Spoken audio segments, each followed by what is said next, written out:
بسم اللہ الرحمن الرحیم لا الہ الا اللہ محمد رسول اللہ اللہم صلی علی محمد وعلی آل محمد۔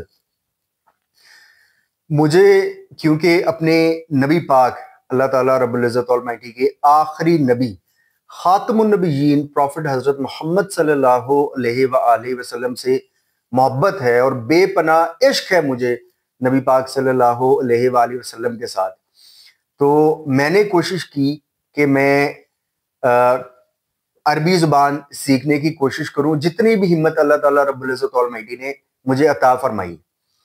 تو میں نے کچھ اساتذہ سے عربک لینگویج جو ہے وہ سیکھنے کی کوشش کی، قرآنک عربک، اور پھر I started writing a book which will be انشاءاللہ تعالیٰ a very very reader friendly book انشاءاللہ تعالیٰ۔ تو یہ پھر الحمدللہ میں نے ایک پروگرام سٹارٹ کیا ہے کہ in this program I'll try to convey 50% of Quranic Arabic language to the audience in just 90 days انشاءاللہ تعالیٰ۔ 90 ڈیز میں ہم 50% جو قرآنک عربک ہے وہ انشاءاللہ تعالیٰ میں لسنرز کو اور آڈینس کو انشاءاللہ تعالیٰ کنوے کرنے کی کوشش کروں گا، ان تمام لوگوں کو جو عربک سیکھنا چاہتے ہیں اور فری آف کاسٹ سیکھنا چاہتے ہیں۔ اور اب ہم جو ہے سبق کی طرف چلتے ہیں، تو یہ جی میری بک کا پہلا پیج ہے اور یہ سبق نمبر 1 ہے۔ اچھا، اس میں شروع میں جو ہے نا وہ I've written that عربی زبان جو قرآن مجید کی زبان ہے انتہائی آسان ہے۔ عربی خاص طور پر ان لوگوں کے لیے بہت زیادہ آسان ہے جو اردو بولتے اور سمجھتے ہیں۔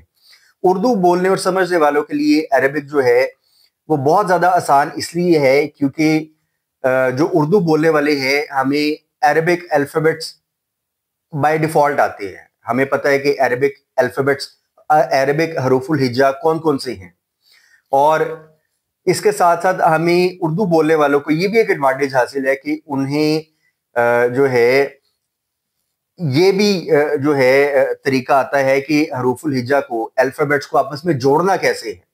اگر کوئی اردو نہیں بولتا اور وہ عربی سیکھنا چاہتا ہے تو اس کو پہلے تو اس کو حروف الہجا یاد کرنے پڑیں گے، حروف الہجا یاد کرنے کے بعد پھر ان کو آپس میں جوڑنے کا، حروف الہجا کو آپس میں جوڑنے کا طریقہ اور پیٹرن سیکھنا پڑے گا، جو کہ اٹسیلف جو ہے وہ تھوڑا سا ظاہر ہے محنت لگے گی، ٹائم لگے گا۔ تو اردو بولنے والوں کو یہ ایک آسانی ہے کہ ان کو جو ہے ان کے لیے عربی سیکھنا آسان ہے کیونکہ ان کو حروف الہجا بھی یاد ہیں اور ان کو حروف الہجا کو آپس میں جوڑنا کیسے ہے، کس پیٹرن سے کس طریقے سے جوڑنا ہے، یہ بھی ان کو آتا ہے۔ تو یہی تھوڑا سا جو یہ میں نے اس کو یہاں پہ لکھا ہے۔ اب یہ سبق نمبر 1 ہے جی، حروف الہجا، اور these are the Arabic alphabets.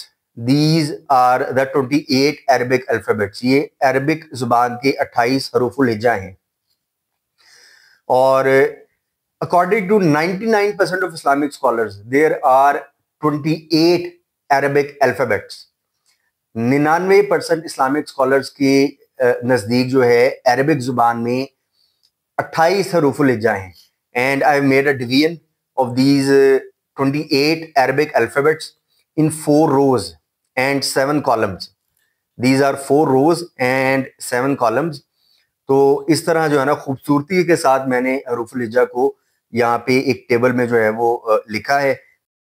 So this was our first lesson regarding the Arabic alphabets. یہ ہمارا پہلا سبق تھا عربک حروف الہجا کے بارے میں۔ یہ 28 حروف الہجا ہیں، اور یہ ایک چیز یہاں پہ میں نے لکھی ہوئی ہے کہ 99% اسلامک اسکالرس کے مطابق عربک حروف الہجا کی تعداد 28 ہے۔ تو جو باقی کے 1% عربک اسکالرز ہیں وہ کہتے ہیں کہ عربک میں 29 حروف الہجا ہیں، وہ الف اور حمزہ کو سیپریٹلی کنسیڈر کرتے ہیں۔ اگر الف اور حمزہ کو سیپریٹلی کنسیڈر کیا جائے تو پھر ظاہر ہے یہ تعداد 29 بنتی ہے، لیکن 99% عربک اسکالرس کے نزدیک عربک حروف الہجا کی تعداد جو ہے وہ 28 ہے۔ So this was our first lesson regarding Arabic alphabets. یہ عربک حروف الہجا کے ریکارڈنگ کے بارے میں ہمارا پہلا سبق تھا، اور میری کوشش ہوگی کہ 90 ڈیز میں یہ پروگرام انشاءاللہ تعالیٰ کمپلیٹ کیا جائے، تاکہ 50% قرآنک عربک جو ہے وہ میں اپنے مسلمان بھائیوں کو کنوے کر سکوں، ان مسلمان بھائیوں کو جن کو قرآن پاک سے محبت ہے اور جو قرآنک عربک سیکھنا چاہتے ہیں فری میں وداؤٹ اینی کاسٹ. اور میں لیکچرز کو بالکل شارٹ رکھنے کی کوشش کروں گا تاکہ جو ہے وہ لوگوں کا ٹائم بھی، لوگ کم ٹائم میں جو ہے وہ زیادہ سیکھ سکیں. میں کم ٹائم میں زیادہ چیزیں انشاءاللہ تعالیٰ کنوے کرنے کی کوشش کروں گا عربک جو ہے قرآنک عربک کے حوالے سے انشاءاللہ تعالیٰ. دعاؤں میں یاد رکھیے گا، دعا ہے کہ اللہ تعالیٰ رب العزت آل مائٹی نبی پاک خاتم النبیین پروفٹ حضرت محمد صلی اللہ علیہ وآلہ وسلم کی تمام امت پر اللہ تعالیٰ رب العزت آل مائٹی رحمت نازل فرمائے، اور مرد مومن انجینئر محمد علی مرزا صاحب کے اوپر اور میرے اوپر اور مرد مومن انجینئر محمد علی مرزا صاحب کی تمام لیگل ٹیم پر اور مرد مومن انجینئر محمد علی مرزا صاحب کے تمام چاہنے والوں پر اور ان سے محبت رکھنے والے تمام لوگوں پر اللہ تعالیٰ رب العزت آل مائٹی کروڑوں اربوں رحمت نازل فرمائے. آمین.